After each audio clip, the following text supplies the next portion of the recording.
Hermanos, les invito a que abran su Biblia, por favor, en Juan, el Evangelio de Juan.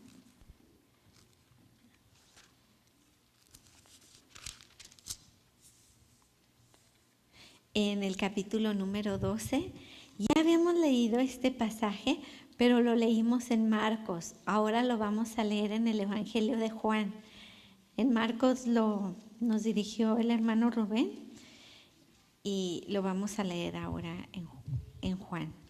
Vamos a ponernos en pie y vamos a hacer esta lectura alternadamente. Voy a comenzar con el versículo número 12, ustedes con el 13 y nos unimos todos juntos. Juan capítulo 12, del versículo 12 al versículo 19. Empiezo con el versículo número 12, ustedes con el 13 y nos unimos todos en el 19. Dice así, el siguiente día grandes multitudes que habían venido a la fiesta, al oír que Jesús venía a Jerusalén,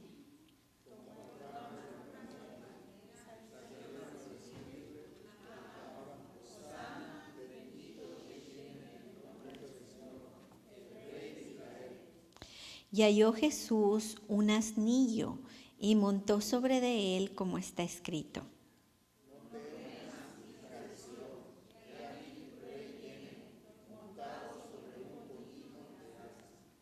Estas cosas no las entendieron sus discípulos al principio, pero cuando Jesús fue glorificado, entonces se acordaron de estas cosas que estaban escritas acerca de él y de qué las habían hecho.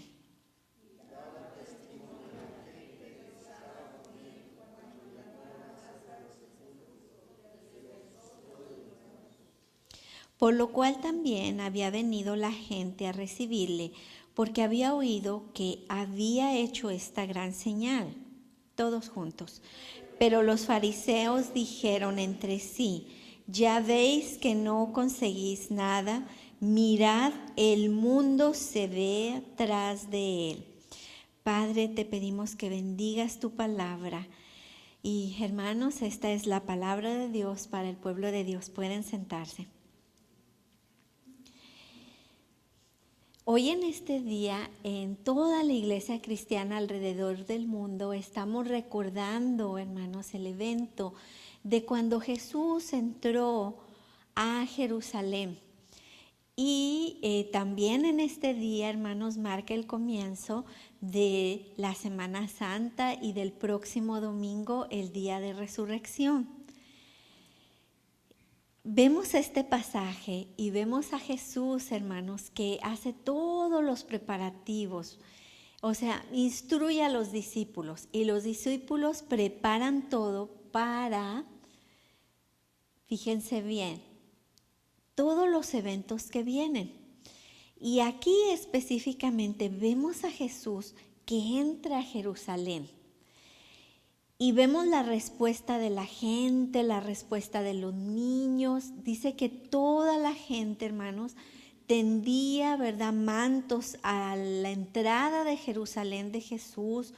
Cortaban palmas, cortaban ramas de los árboles y le decían, Hosana, Hosana al que viene en el nombre de Jesús. Y Jesús entra en un burrito, que no era un símbolo como ahora, ¿verdad? Decimos, ¡ay, un burro!, ¿verdad? Un burro. No. Un burro en aquel tiempo era símbolo de paz y de realeza. Pero, fíjense bien, hay una historia que nosotros tenemos que conocer para poder entender un poquito más el contexto de esta historia cuando Jesús entra a Jerusalén. Ustedes tienen su Biblia, ¿verdad? ¿Cuántos trajeron su Biblia, hermanos? Ok. Pónganla entre Malaquías y Mateo. Ábranla ahí, por favor. Ábranla ahí. Malaquías es el último profeta. Mateo es el primer libro del Nuevo Testamento y es también el primer evangelio. Pero quiero que la abran ahí, hermanos. Ábranla. pónganla así. Y yo quiero que con su mente ustedes se imaginen que de Malaquías a Mateo hay un periodo muy grande, un periodo de 400 años, hermanos. De cuando se escribió, fue el tiempo de Malaquías, a Mateo. Hagan de cuenta que aquí está Malaquías, ¿verdad? Aquí tenemos Malaquías en el Antiguo Testamento y allá está Mateo. Entonces, si caminamos, va a haber 400 años entre Malaquías y Mateo. ¿Por qué es esto importante? Fíjense bien. Todo el Antiguo Testamento está escrito en hebreo y arameo, ¿verdad, hermanos? Pero todo el Nuevo Testamento está escrito en griego. En el Antiguo Testamento no vemos romanos, ¿verdad que no anda ahí la Guardia Romana? Pero en el Nuevo Testamento están los romanos. ¿Qué pasó ahí? Bueno, estamos en el Antiguo, ¿verdad? Aquí en el Antiguo Testamento, entre esos 400 años, está la tierra donde nació Jesús, que siempre ha sido una tierra, aunque se llama, bueno, no nació ahí, ¿verdad? Pero vemos a Jerusalén. Jerusalén significa casa de paz, ¿verdad? Se conforma de dos palabras en hebreo que son Shalom y Bet. Bet quiere decir casa, entonces Jerusalén, casa de paz. Pero nunca ha sido una casa de paz, siempre ha sido una casa de conflicto, de guerra. Vemos aquí a Jerusalén, hermanos, vemos aquí la tierra de Palestina. Y la tierra de Palestina ya había sufrido muchas cosas. Nosotros vemos el Génesis como por acá. Y vemos que en el Génesis Dios llama a un hombre, Abraham, y le dice: Abraham, sal de tu tierra y de tu parentela y vete a la tierra que yo te he prometido. Y sale Abraham con su mujer y se trae un primo, no obedece muy bien y se trae todo su ganado. De ahí surgen 12 tribus que vienen a ser las 12 tribus de Israel. Viene un periodo de jueces, viene un periodo de reyes y hay tanta injusticia que después del rey Salomón, esas 12 tribus, ese Reino Unido se rompe, se divide. Entonces, en un reino quedan solo 10 tribus, en otro reino quedan solo, en una 10, en otras 2. En esas 2 queda queda la tribu de Judá y la tribu de Leví. Ahora, ya tenemos 2 reinos, el reino del sur y el reino del norte. El reino del norte, ¿cuál era la capital, hermanos? Del reino del norte. Era Samaria. Y en el reino del sur había otra capital. ¿Cuál era la capital del reino del sur? Era Jerusalén. Aquí había rey y aquí se le llamaba Israel y acá se le llamaba el reino del sur.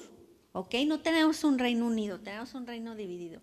Y el Señor les decía: vuélvanse de sus pecados porque si no, los voy a dispersar por toda la tierra. Pues ciertamente, hermanos, a las 10 tribus del norte se las llevan los persas y van ahí. Al reino del sur se los llevan los babilonios, ¿verdad? Y después regresan, ¿verdad? Regresan, hay unos cuantos en el tiempo de... ¿Quién fue el que construyó el muro, hermanos? Tenemos ahí uno que construyó el muro, ¿eh? ¿En dónde hay uno que construye un muro? Nehemías. Y dice Nehemías, vamos a construir el muro para que no se vengan a meter los extranjeros aquí a Jerusalén, aquí a la Tierra Santa.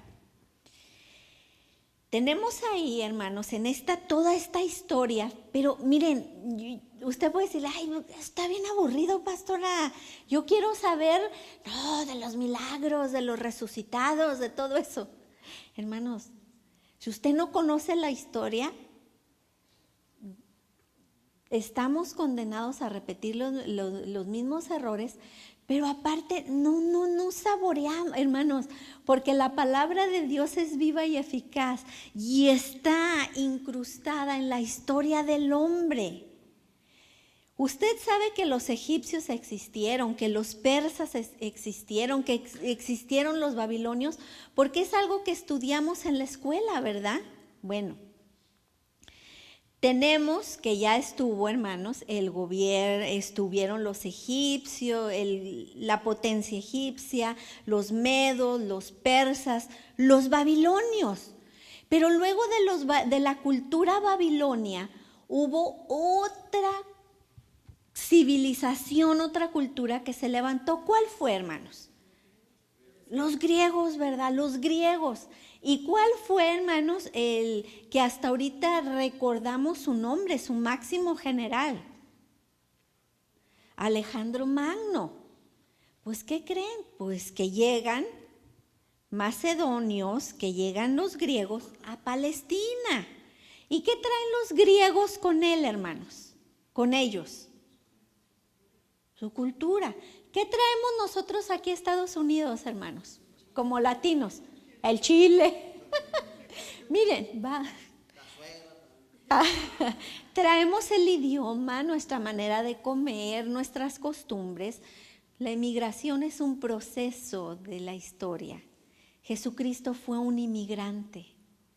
La Biblia en el Antiguo Testamento nos habla de migración. Bueno, tenemos a los griegos ahí en Palestina.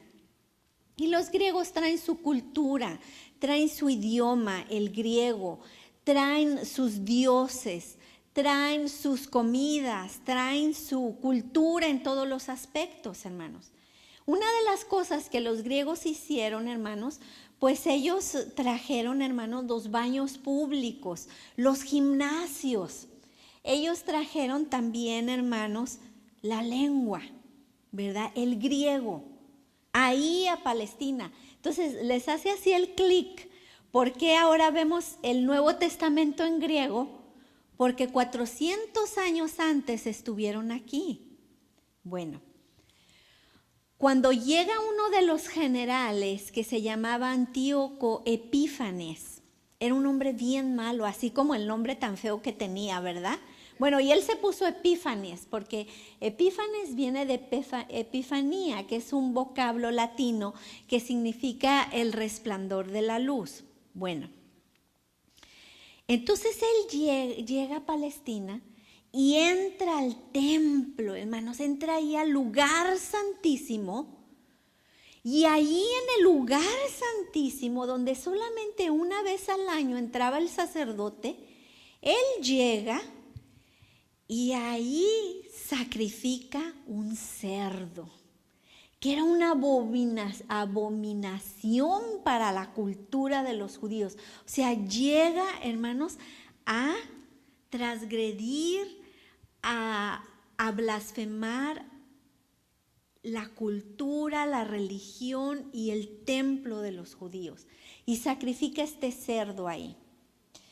¿Se acuerdan que les dije que los griegos habían traído también los baños públicos, los gimnasios? Bueno, ahí, hermanos, empieza a suceder algo. Díganme cuál era el símbolo, y todavía para los judíos, el símbolo de que usted pertenece al pueblo de Dios. ¿Cuál es ese sello que distingue a los judíos? ¿Qué dice, hermano? No, hermano. La circuncisión. La circuncisión. Cuando los judíos empiezan a ir a estos baños públicos, a estos gimnasios, hermano, se ve claramente quién es judío y quién no es judío. Entonces los judíos empiezan a practicar una cirugía para borrarse la circuncisión, para ser como la cultura dominante. Y también el gobierno griego pone a un sacerdote monigote y pone también a un rey monigote. Entonces toda la religiosidad, toda la espiritualidad de Israel se empieza a corromper. Y vemos en la escritura que dice que los profetas solamente profetizaban por dinero, que los sacerdotes estaban comprados y no predicaban la palabra del Señor, que los gobernantes hacían injusticia. Eso vemos en el Antiguo Testamento. Y ahí, en todo esto que está pasando ahí, hermanos, surge un grupo que se llama los hasideos, como una forma de reformar la espiritualidad de Israel. Y de esos hasideos, su contraparte en el Nuevo Testamento vienen a ser, hermanos, los fariseos, que empezaron bien, pero se torcieron. Y surge, hermanos, una rebelión interna, una rebelión por mantener la religión, por mantener la espiritualidad, por recobrar, ¿verdad?, su territorio en los judíos y Palestina ahí. Y surge este movimiento que se llama el movimiento de los macabeos, con una familia, ¿verdad?, con Juan Macabeo, y viene una descendencia. Ellos pelean, y Palestina y Jerusalén estaba tomado, y ellos triunfan. Entonces entra esta dinastía de los macabeos y entra Judas Macabeo, que era el general de los judíos. Entra a Jerusalén cuando ellos triunfan, entra a Jerusalén triunfante, y toda la gente en Jerusalén empieza a poner sus mantos, a quitar las palmas, a quitar las ramas de los árboles, y le gritan a Judas Macabeo: Hosana, Hosana al que viene en el nombre del Señor, Hosana al que nos ha liberado, Hosana.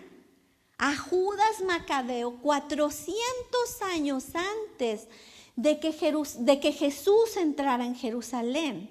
¿Sí me voy explicando?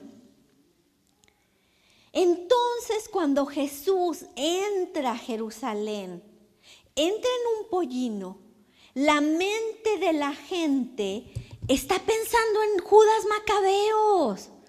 Está pensando en aquel guerrero con la espada, aquellos que derramaron sangre, aquellos que fueron a recobrar la tierra de Jerusalén. Ahora, cayeron los griegos, pero ¿quién derrotó a los griegos, hermano? Los romanos. Ahora Jerusalén en el Nuevo Testamento no está tomada por los griegos, está tomada por los romanos.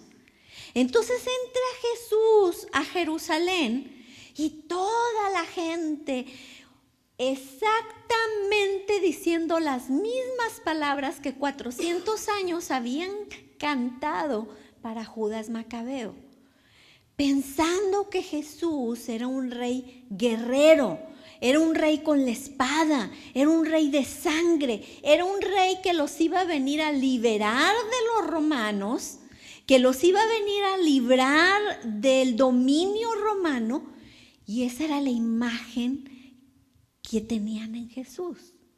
Y por eso después, hermanos, una semana después están diciendo: crucifíquenlo, pues si ¿a quién vino a liberar? No liberó a nadie.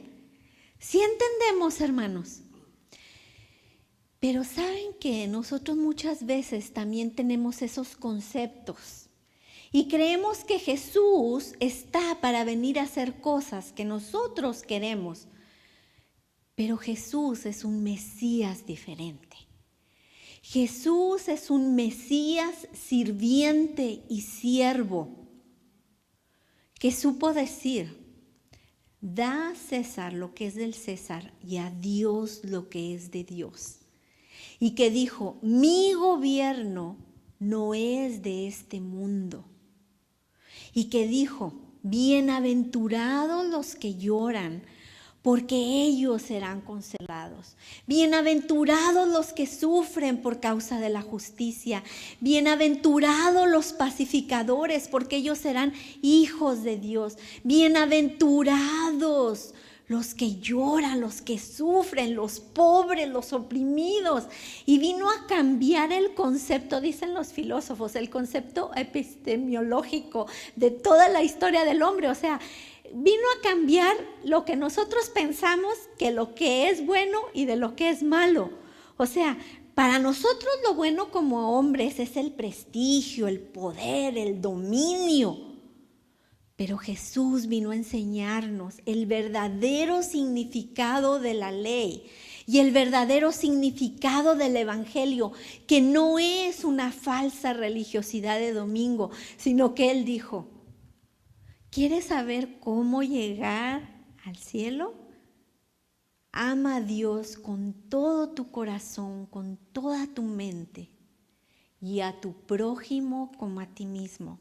Y quien hace esto ha cumplido la ley. Por eso la religión nunca se puede comprometer para ser sierva de un poder político. La verdadera religión es la espiritualidad de caminar con Jesús en un discipulado que significa cruz y muerte. Cuando Jesús entró a Jerusalén, hay un evangelio que a mí me encanta porque dice que Jesús, o sea, como que afinó su rostro y entró, porque Él sabía a lo que iba a entrar.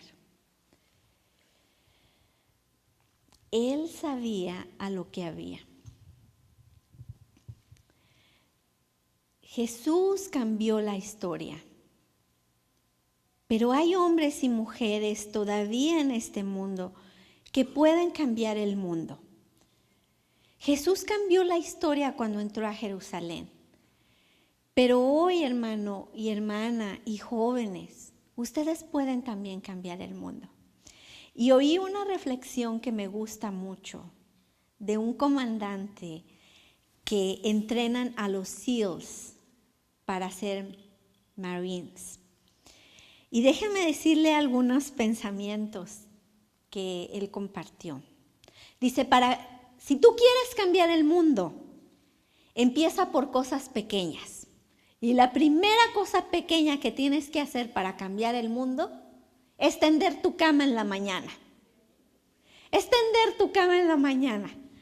Va a ser la primera misión cumplida que tú vas a tener.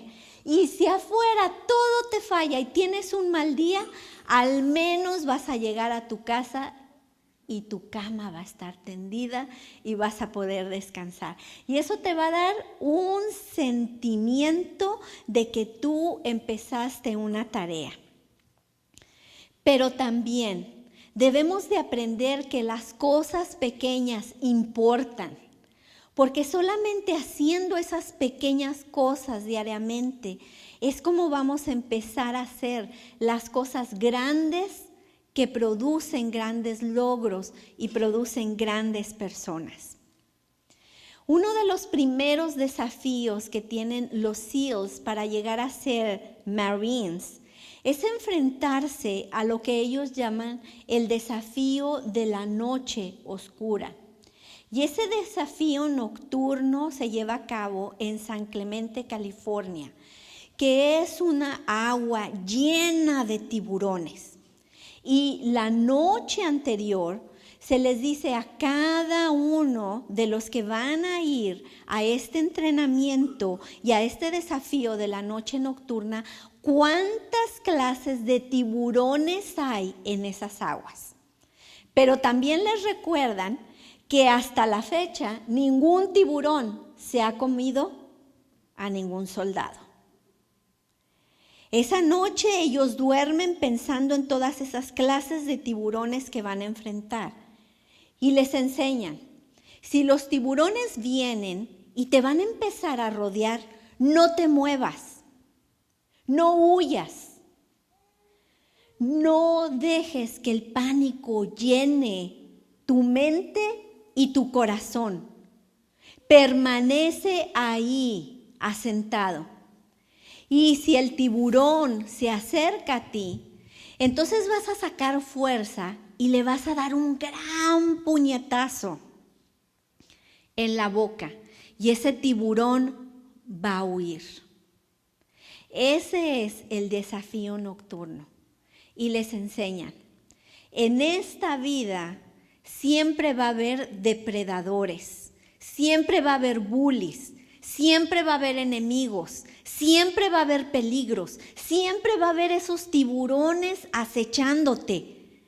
Pero no huyas, no te muevas, no dejes que el pánico llene tu mente y tu corazón.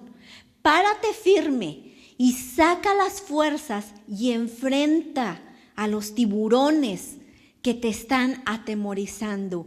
Nunca huyas de ellos en medio de la noche. Todos nosotros nos enfrentamos a esos tiburones y nunca debemos de huir. En uno de estos entrenamientos entraron 150 hombres y quedaron solamente 70. De esos 70 se dividieron y había un grupo que eran los chicos más altos y los chicos más bajos de estatura. Los más altos siempre se estaban riendo de los más bajitos y siempre los ridiculizaban por sus sandalias pequeñitas.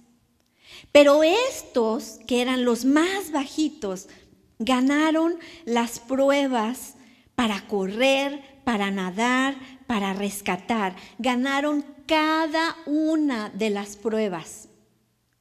Y uno de sus entrenadores les dijo, tienen que aprender que la grandeza de los ganadores y de las personas que enfrentan los desafíos no es la grandeza de tu estatura, sino la grandeza de tu corazón. Dice que este grupo de los más chaparritos era un grupo diverso, donde había de diferentes nacionalidades, pero eran tan unidos que pudieron ganar todos los desafíos. Y siempre les decían, nunca olvides que el tamaño de una persona no se mide por su estatura, sino se mide por el tamaño de su corazón. La última prueba que ellos tienen que enfrentar se llama la semana infernal, donde 6 días no duermen y donde los últimos días ellos se les lleva para estar enterrados en unos lados pantanosos y llenos de fango entre lo que es California, Estados Unidos y Tijuana en México. Ahí ellos tienen que enfrentar un desafío sin dormir y después tienen que pasar 15 horas en un frío extremo, enterrados en el fango, en el lodo, donde únicamente se oyen los gritos, el gemir y los dientes que están crujiendo por el frío tan intenso. Pero si solamente 5 hombres de esos 70 se salieran, la prueba terminaría y todos ellos podrían regresar a un lugar caliente y con comida. A la medianoche, cuando el frío estaba asediando más fuerte, se dice que uno de ellos empezó a cantar. Y después fueron 2, y después fueron 3, y después fueron 4. Y cuando todos se unieron, ellos sintieron que ese lodo tan frío y pantanoso ya no era tan frío, sino que se sentía más tibio y se sentía que la aurora iba a salir más pronto, que el alba del amanecer ya estaba por venir. Si nosotros queremos cambiar al mundo, tenemos que enfrentar los desafíos que tenemos. Porque en ese entrenamiento que estos Marines y que estos SEALs tienen que aprender una lección muy grande. Y esa lección tan grande es el poder de la esperanza. El poder de la esperanza es lo único que nos puede mantener. Y cuando nosotros vemos en el pasaje y en el Evangelio entrar a Jesús en Jerusalén, vemos a un Mesías que nos trae esperanza. Que nos trae esperanza en medio de la muerte, en medio del temor de la inmigración, en medio de la incertidumbre de qué va a pasar mañana. No hay nada más que cambie a un ser humano, a una nación, que el poder de la esperanza y el poder de un solo hombre. El poder de un solo hombre que fue Jesucristo, Dios hombre. Perfectamente 100% Dios y 100% hombre, cambió el curso de la historia. Pero usted y yo somos discípulos de Cristo. Y cuando usted se enfrente ahí en la oscuridad a los tiburones, no huya ni tenga miedo, enfréntese a ellos. Cuando usted tenga que enfrentar los pantanos de la vida y de las situaciones, no pierda la esperanza y siempre recuerde que el tamaño de su grandeza se mide por el tamaño de su corazón, no por el tamaño de las armas que portamos, ni por el daño que hacemos a otros, sino por el tamaño del Dios que tenemos, que ha venido a traernos esperanza y vida eterna.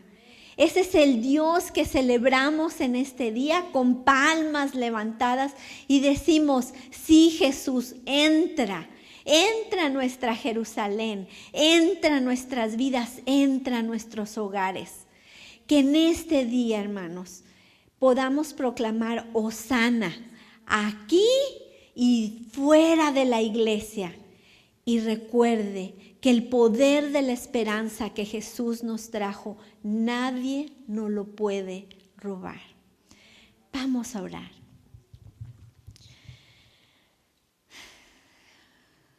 Padre y Dios nuestro, te damos gracias por tu palabra. Te damos gracias por Jesucristo, que es la piedra angular, que es el príncipe de los pastores, que es nuestro Mesías. Gracias por entrar a nuestras vidas y en este día decimos, Hosana, Señor. Hosana al que vive el Hijo de David. Señor, entra a nuestras vidas. Entra, Señor, a esos pedazos quebrantados de nuestras familias. Entra, Señor, a esas comunidades quebrantadas, Señor, por la violencia, por las gangas, por las drogas, Señor. Entra, Señor, a esta nación que tanto te necesita. Esta nación necesita oír palabra del Evangelio, volvernos a los principios del Evangelio que un día levantaron esta nación. Señor, necesitamos a Cristo en nuestras vidas, predicarlo a tiempo y a destiempo. No predicamos una religión, predicamos a Cristo resucitado. Gracias por ese privilegio, Señor. Gracias te damos, Señor. Bendito seas.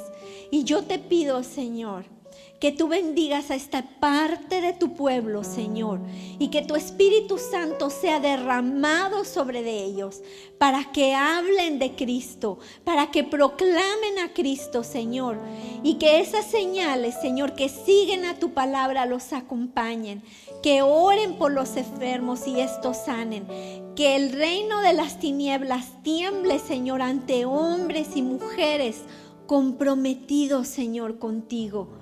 Gracias por cada familia, gracias por cada joven, por cada varón que tú estás levantando, por cada mujer, Señor. Gracias te damos, Señor. Usa nuestras vidas para llevar este mensaje en el nombre de Cristo Jesús. Amén y amén.